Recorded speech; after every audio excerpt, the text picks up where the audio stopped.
Well, the thing is, in India, it's a matter of fact that a girl child is seen as a liability, and probably the only expectation is that you grow up to, be a presentable young woman who can get a decent spouse. That's not much of an expectation, but yeah, I wasn't a child that an Indian parent would like to have. I was quite rebellious, and I didn't see myself as I guess my family saw. I didn't see myself as a liability. I didn't see myself as someone who is, just whose purpose of life is just to find a good enough husband who can take care of her. I saw myself as much more than that.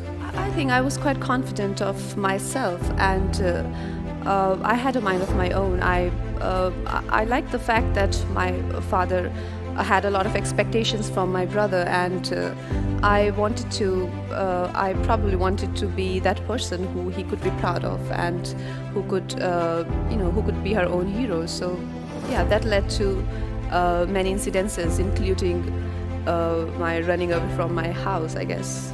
That understanding of your own self, that confidence that you carry in yourself, that you're a lot more than people think you are, and you want to prove that, and you want to find yourself, and you want to be a lot more than you're believed that you are.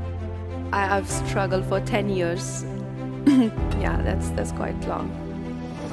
Well, my parents gave me an easy option that if you are gonna, go your way, so there's the highway, and you can probably expect no funds and no support, which I think was legitimate. No fairy dream or story, nothing like that. It was quite harsh, and I was nothing like I am today. I couldn't speak a word of English, and in England, people might be understanding of that, but in Bombay, they're not very forgiving. If you don't speak English, how do you expect to work in Hindi films? Well, that was an obstacle, I'd say. I ended up sleeping on the pavements, and I didn't have food to eat. And my father would call, he's like, "So, did you learn your lesson?" I'm like, "No, you better get ready to learn yours." So it took way too long, and I think for him to learn his lesson 10 years is like, okay, fine. But I think I finally made my point clear. But yes, it was just one of those ordinary struggling stories where you're, there's string of incidences or accidents, one after the other, one worse than the other, and then you're like, am I in a bad dream? Or I find a lot of pride in being who I am, and that was the case from my childhood. Like I said, my parents saw me as someone else. They saw me as someone who was a liability, but that didn't change my understanding of my abilities and myself. And when I came to Mumbai, they saw me as this village woman who had a weird accent and weirder appearance, I guess. But I didn't see myself like that. I thought of myself a lot more than just I am a lot more than my appearance or my age or my color or my hair. And that is how I saw myself, and it'll never change. And why would I want to hide that? I let that be there. For people, sometimes they find it too much. Sometimes they like it. I mean, that's just the way I am. Where I'm taken, my job and at my workplace is just taken as a hobby. I come across people who like, "What do you need money for?" And I'm like, "Why are you making a movie?" So I can see the challenges which rest of the women must be going through.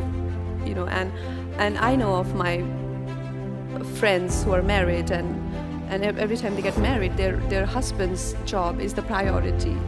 So sometimes they have to even quit their jobs just because they have to prioritize their husbands. I don't think we need anyone's approval about what we do as actresses.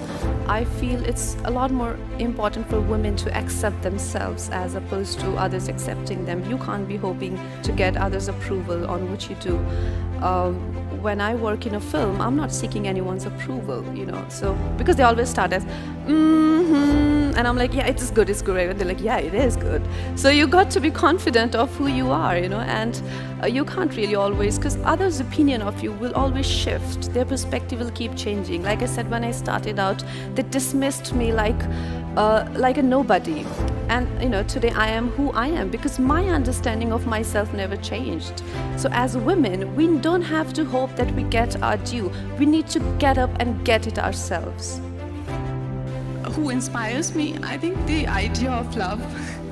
You just go on, and like I said, I'm born with a lot of fire in my belly, and I don't want to pretend that I don't want the world.